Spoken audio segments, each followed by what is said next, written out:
Namaste and welcome. It's such an honor for me to be here with somebody who was a very leading journalist in the early part of his career, Dr. Satish Jha.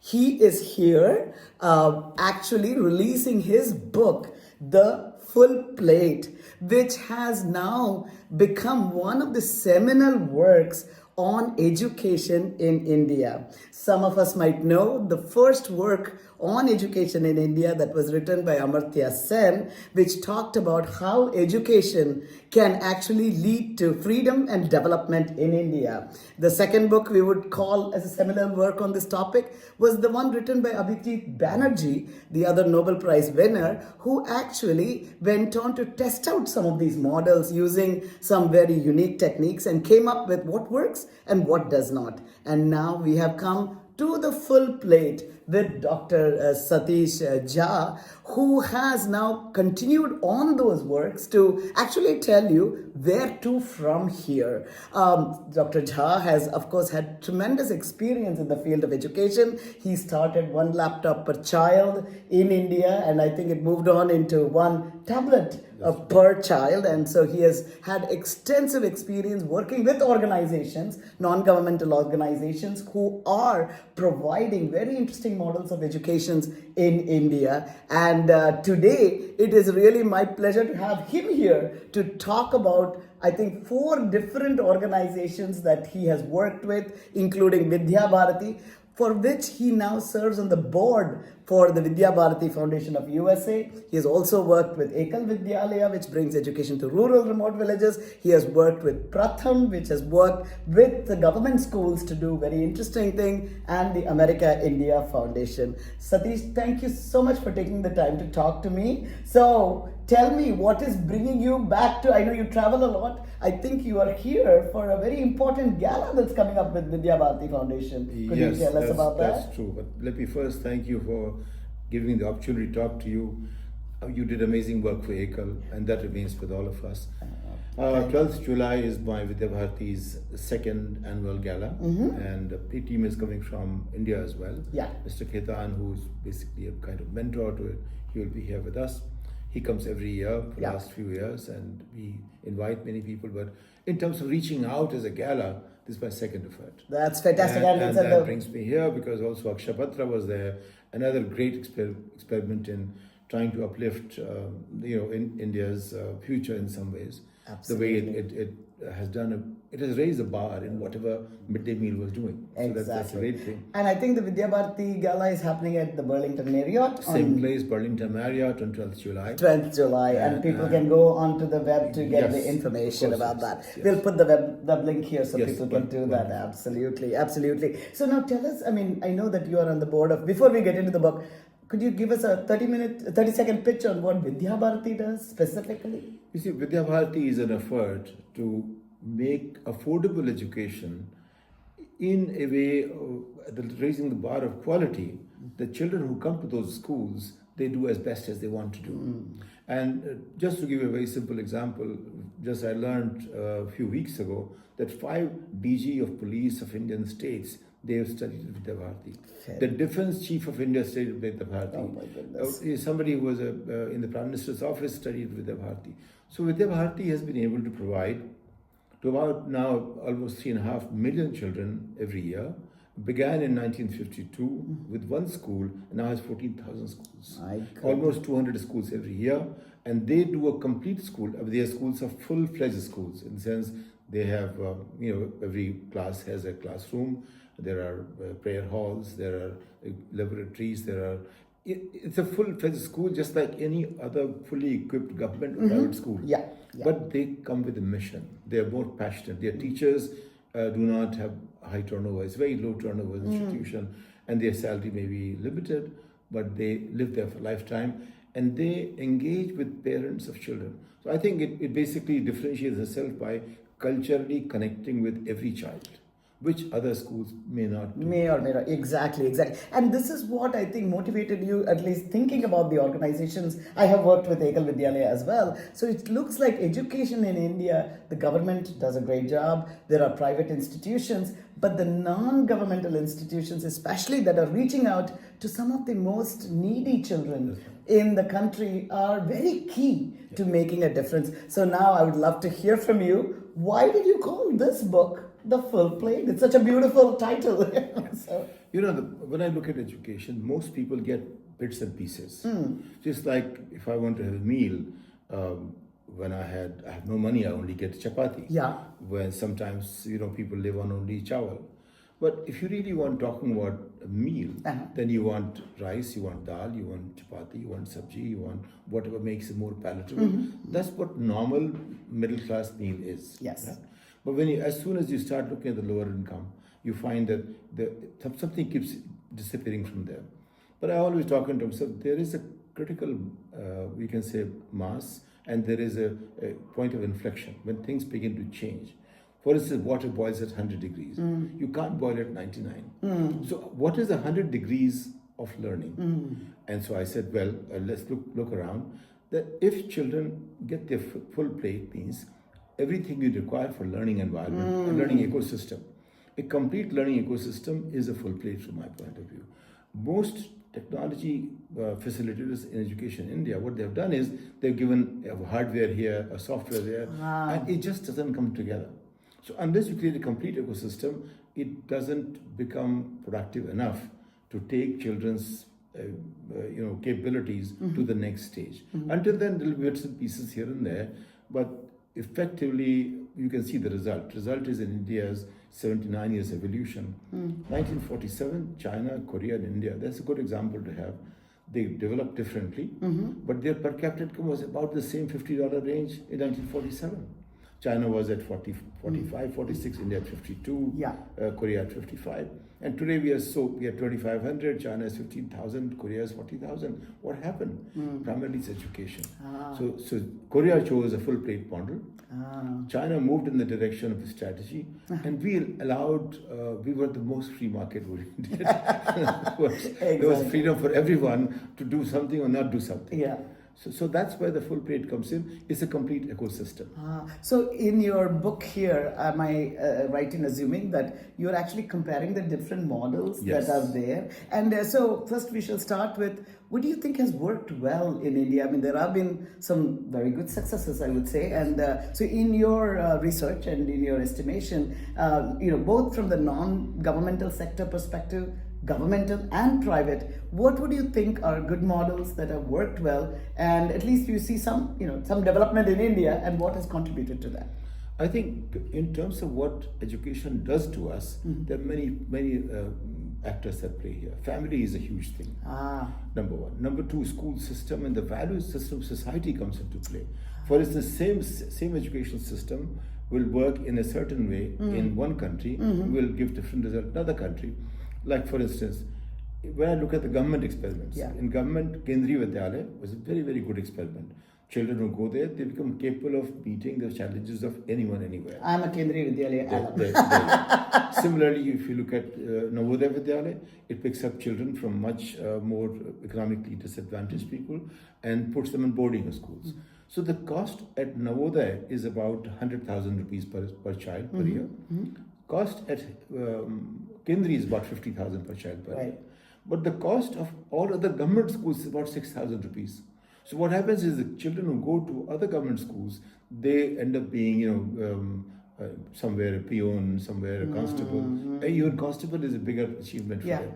While those who go to schools like Vidya Bharati, they can aspire for the entire gamut of possibilities.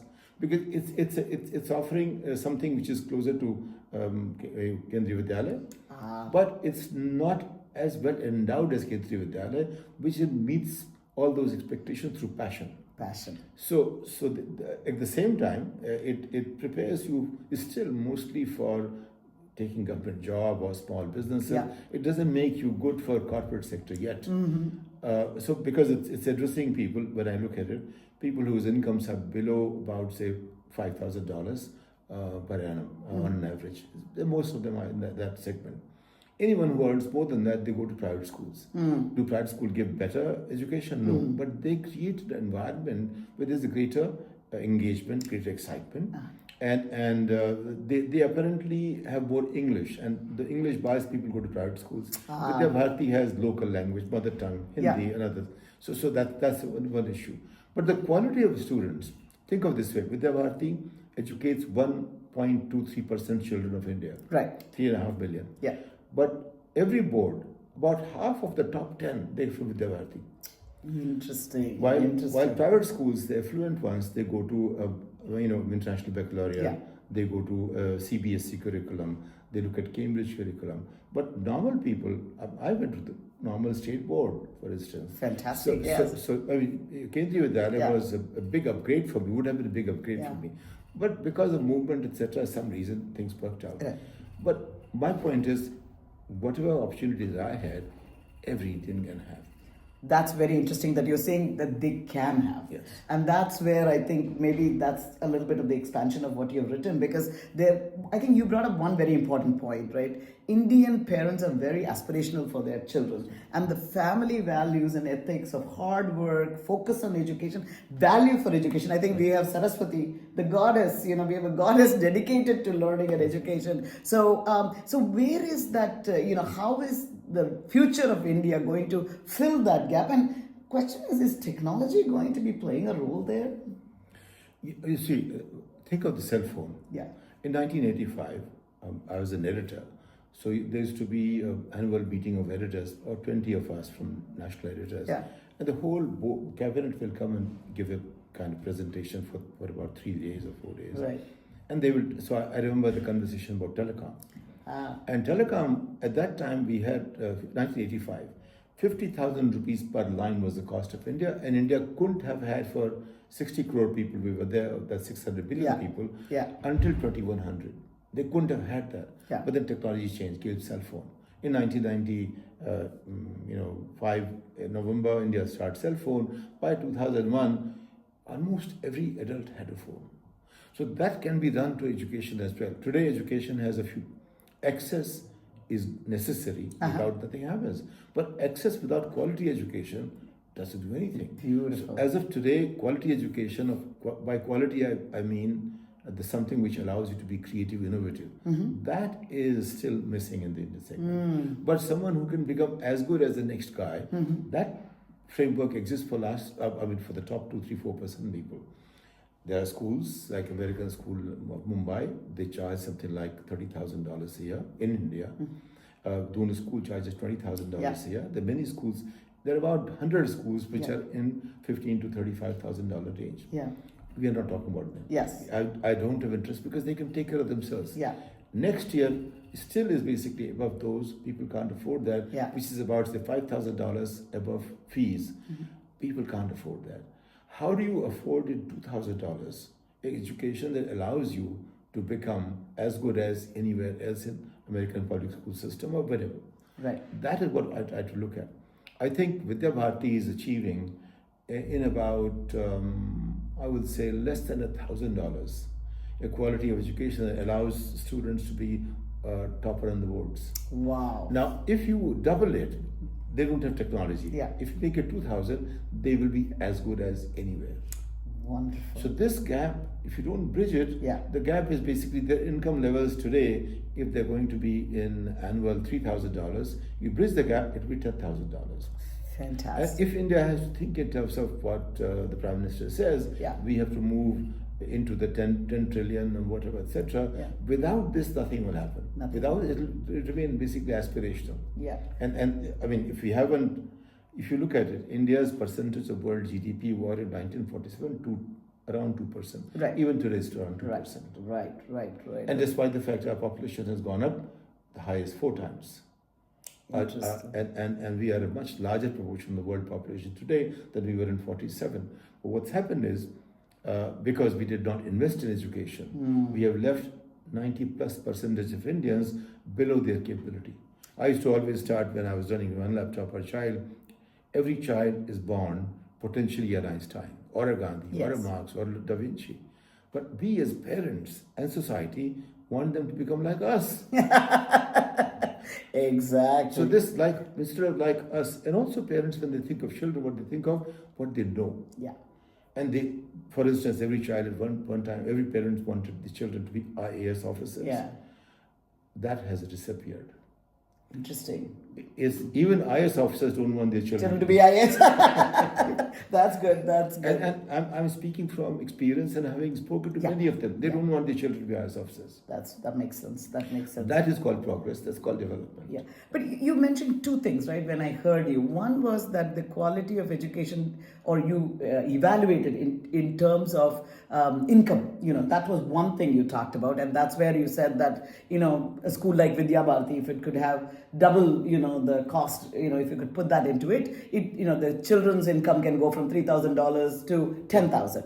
But the second, and I think almost more important part you mentioned, is that the Indian education system, whether it's private or public, is not focusing enough on encouraging that creativity and innovation, which is actually allowing a child to attain its potential. So are these two different goals, and how would we bridge each one of these goals?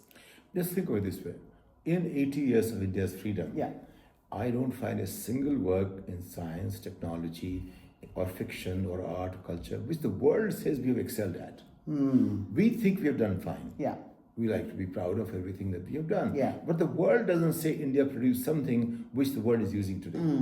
My point is external referencing is a key to any progress. Okay. Or I can't judge myself. If I'm a student, Right. I can't grade myself. Right now, India is grading itself. That's a big problem. That's one. Second, innovation happens at the apex of learning. Okay. It doesn't happen at every place. Ah. Now, there can be some geniuses like Ramanujan. Yes. I mean, but what did Hardy say? You're not a mathematician because whatever you say, you can't go through all the steps you've taken to reach the conclusion. You see the conclusion, but you can't go through the process. Now, what he saw, 100 people did PhD on that, but he couldn't do PhD on his subject. Right. So now the point is, Ramanujan is one of the nature's rarest, Yeah. creation. But I'm talking about how can I learn the way everybody learns and yet be at the cutting edge of learning, Right. so that I'm ready for if I see something new happening, there's new possibility, can I find an answer for the new situation? That is not happening to us except when people join, say, American or European Yeah. situations and they start responding to new things, then something happens. We can only create at the frontiers of our experiences. Right. Our experiences are at a different level. So, for instance, there was a professor of innovation somewhere in some institute of management. He talked about a person who was trying to wade through water and he uses some tire, etc. Innovation. But that's survival. If you're going to call survival innovation, Yeah. then where will innovation happen? Good point. But I'm assuming that in your book, you have suggestions on how to change or what people can do, whether it's non-governmental, governmental or others, on how do you make that change so that quickly, because time is, the essence. How can we make a dramatic difference to create those students that the world will say, aha, they are impressive. So I talk about a cell phone of education. Okay. How do you create a cell phone of education? So I talked about one laptop per child, one tablet per child. I'll give experience. Yes.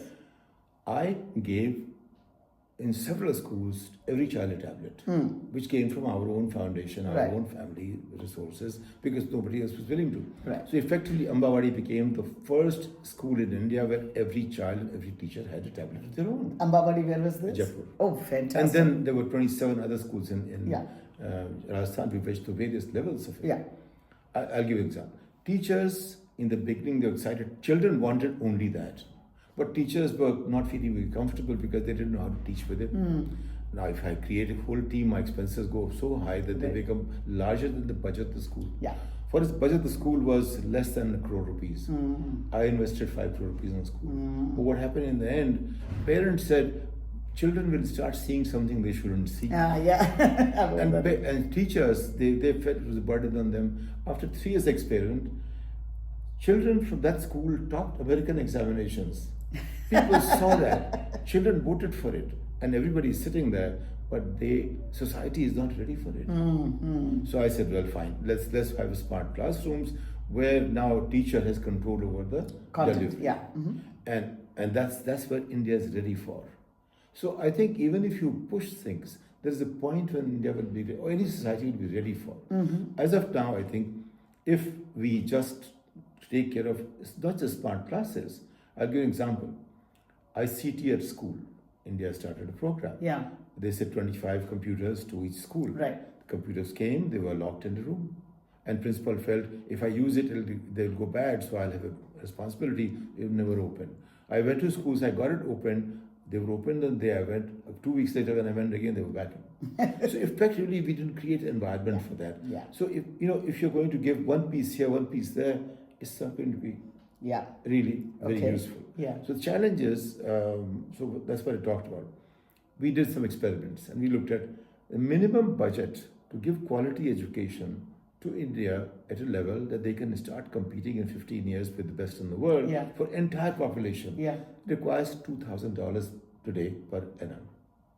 At $2,000, water starts boiling. $2,000 per annum per child. Okay. And then the water starts boiling. Okay. Below that, water doesn't boil. That's the full plate kind of thing. Okay. Okay. Second, you create a school where you're helping children learn at the frontiers of your aspirations, not parents' aspirations, not teachers. Once a retired chief secretary came to talk to me. He said, I want to talk to you for education for my granddaughter. Yeah. So when he came, I said, let's sit down. It's not something I can talk about while walking and talking. During a walk, he said that. Then he came and he said, I said, so what does your granddaughter do? She just got admission in Stanford. I said, it's okay. How long will it take her to complete her master's? 5 years. Let me ask you, did you know in 1980, when will PC come to the world? He didn't have an idea. I said, did you know in 1993, when will cell phone come to the world? I said, you did not know what will happen the next year. How will you know what will happen 5 years later? And this challenge is even bigger with AI here. That's right. Yes. That's right. So I said, 5 years later, you don't know what will happen. But a child is closer to the future. Let them see that. They will sense it. They will feel it. They will come to that point. That's beautiful. So, of course, investment is one thing you're talking about. And what is this money? What are you suggesting people do with that money? Is it to create the better environment for the teaching? Is that the biggest challenge? You're saying that the mindset has to be altered, or it is actually resources that are needed in the schools? You see, this policy making is very complex business. Yes. And we never learned how to create policy for the poor. We know how to create policy for the rich, but not for the poor, because at the rich level, people experience that they know. They know what it is. It's a felt, something they feel. For the poor, they don't even know how to feel. So that's one big problem. So for instance, they said, okay, if we raise the salary of teachers, so then they will be more motivated. Salary teachers were raised. Now they decided instead of teaching, they started subcontracting. I hear that. So no matter what policy change was brought by the government, because it was a knee-jerk reaction, it was not a full plate, it was just a spoon here and something there, it did not go anywhere. So that's why I look at India as an economy of 70 million people, instead of 1,400 million people, which is 1/20th, which is equivalent of most European countries. That's what a GDP reflects, and that's what a society is all about. But we can't leave 95% people with similar potential. I can assure you that every child I meet reminds me that this child has greater potential than I had. And that child will not have that opportunity just because his environment is different. And what is happening is nation is leaving that money on the table by not attending to them. So it's not only we don't give the child a future, we basically deprive the nation of a future as well.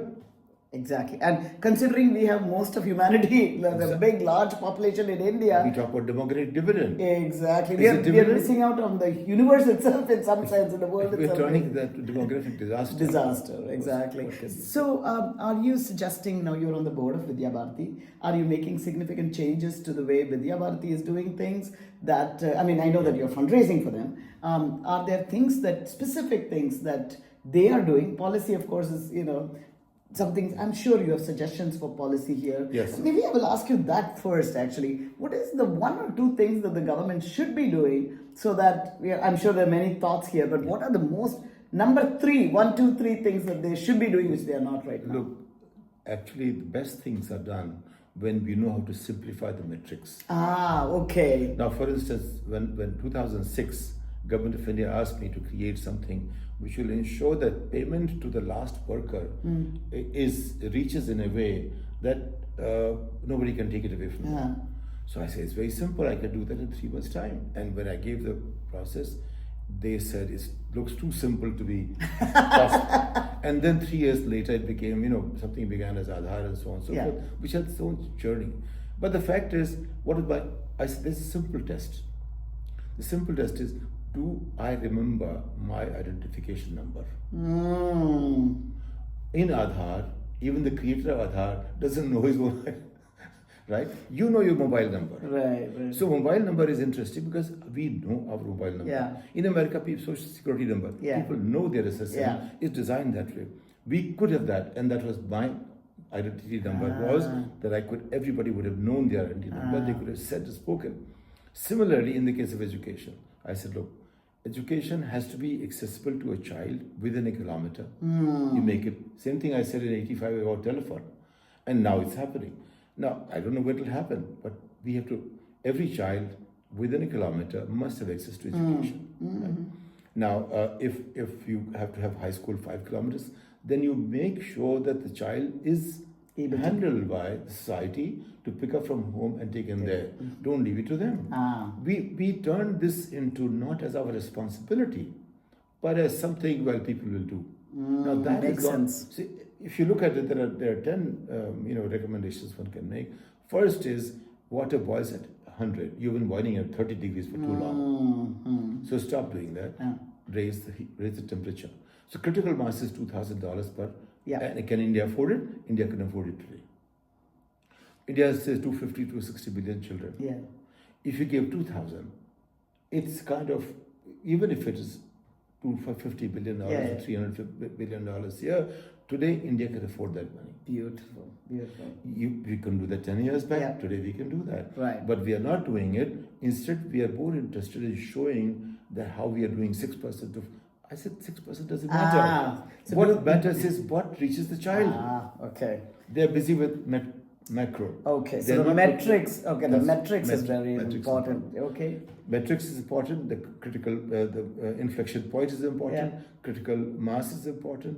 So points of inflection. You have to understand when things change. Okay. Always bring. Otherwise, everything you invest is wasted.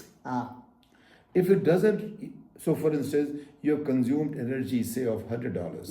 But you needed to consume energy of $110 to succeed. But this 100 is wasted. Exactly. It's zero. Exactly. It doesn't do Exactly. anything. That's what the challenge of India is, to understand that unless we bring it to a certain level, whatever we're doing is not going to give us anything. It's almost a waste. Interesting. So you have actually probably outlined that in greater detail here. So have you presented it to people in the policy making bodies in the government, and what has been the reception? I've been talking to 30 years, and my approach has been anybody who takes up a job in the government becomes a clerk. No, clerk, what is a clerk? Clerk is basically keep account of things.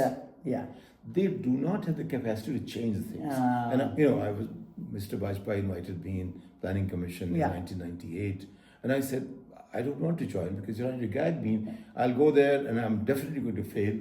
And you say, I'll say things, you will stop me. It won't be good for anyone. I didn't join anything in government. I was Mr. K.C. Pant, Energy Advisory Board, Jairam Ramesh and I both joined in the same rank, OST, joint secretary level, whatever it was. People who were rank conscious, they would have liked it. But I couldn't be there 3 days. I left in 3 days. Mr. Gandhi got me to be advisor in the rank of secretary in new energy sources. I couldn't be there more than 2 days either because I'm not designed to be inside the government. Right. But conversations I can have.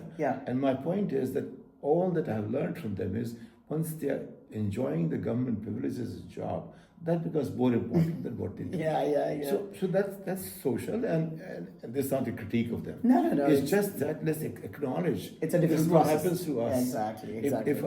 If I was there, I wouldn't do anything different either. So what's the hope then? How do we make the change? What is the yeah. hope comes from political leadership. Mm-hmm. It's never the bureaucracy. Bureaucracy can do what the political leadership I says. see. But when the leadership wakes up, India is today because Gandhiji thought what India is today because Nehru made some changes. Mm-hmm. Some changes were made by Indira Gandhi.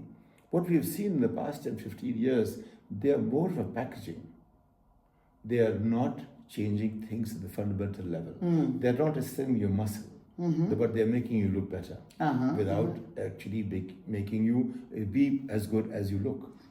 So that's a big challenge. But then, I mean, the challenge is there, but I'm assuming that you have been talking to political leadership and seeing things, and hopefully the change is going to come. With the Bharati leadership has accepted, in fact, in one of the national meetings, they said, we have already done the access story. Yes. Now we should go to quality story. And the leader said that let's go along the path Satish Jha is asking us to go. Wow. But from there to the bottom, it's a big journey.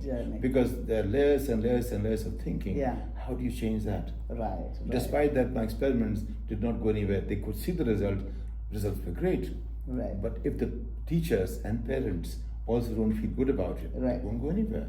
So whether it's a government does it, it's a different story. When you do a non-governmental, then you have to really carry everybody along.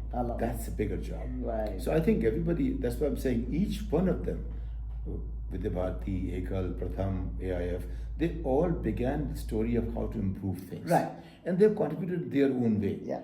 But why Vidya Bharati succeeded full-fledged ways? Because it offered a full plate. Full plate. I understand. Others contributed and do better here, better there, better there. Yeah. And which has its own positive impact wherever it is. Of course. But if you want a larger impact, Vidya Bharati did manage to do that. You felt that. So you're hoping that people will take this book, read it both in the government and around the world, I think, so to see how they can influence anybody that they can influence, and hopefully the government, the political leadership will also take a look at it and understand the importance of doing this, so that really if their development goals are there, it will be aligned with, is that your purpose to write the book, maybe? It basically is part of a conversation. Yes. If the conversation becomes positive, Yes. I think something will come out of it. Beautiful. So, in the United States, what message or why should people buy the book in the United States? They are not part of the government in any way. So, but what do you hope they'll get out of this? I think they can get something out of it in terms of how to, the schools which are not performing at the level they want, how can we help them see differently?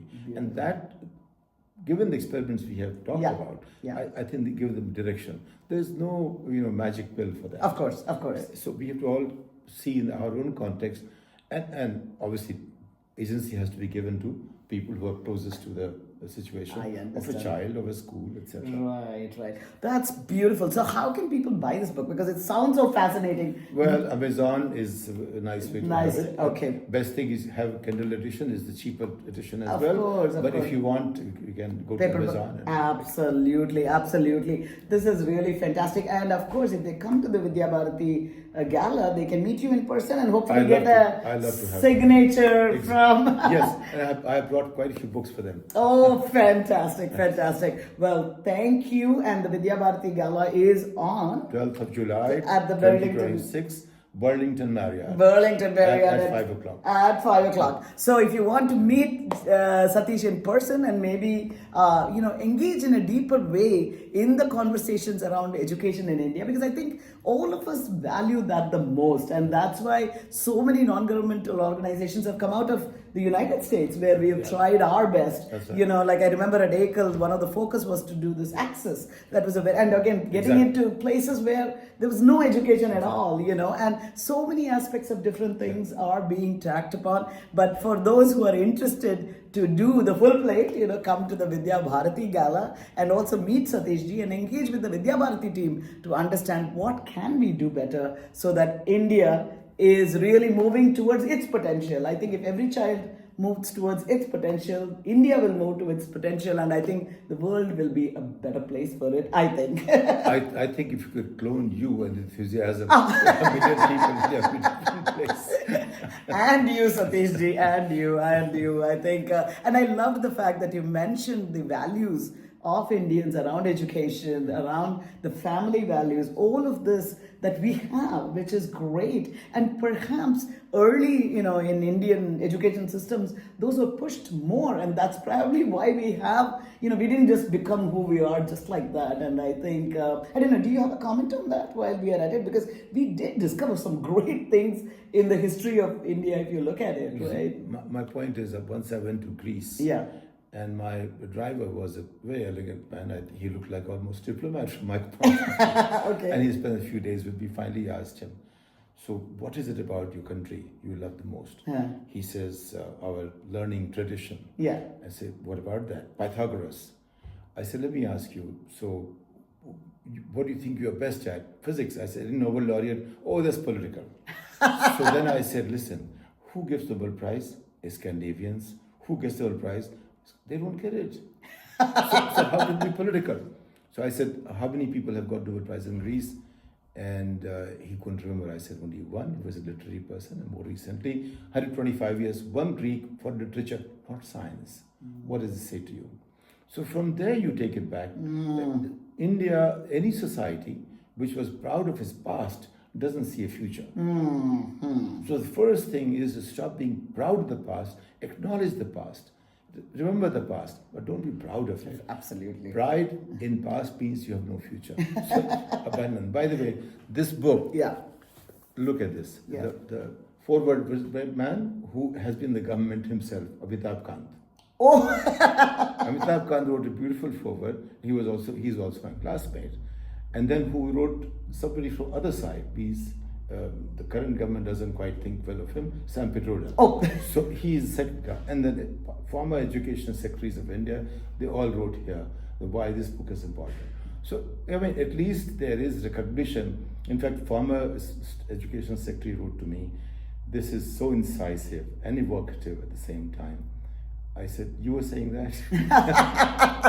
So in other words, yes. conversation has begun. Yeah. But someone as political leadership capability has taken it forward. Yeah. I have my limitations. Of I can only course. write a book. You're not the Education Secretary of India, nor are you the Prime Minister of India. No, I want to be. Oh, yes. But I that's won't succeed in that way. we don't know about that, but I was just going to say that means it's across the political lines. That's right. People are finding this valuable, and actually, I think that's one thing about India. Politicians may come and go, but systems are in place, and everybody has tried to do their little best.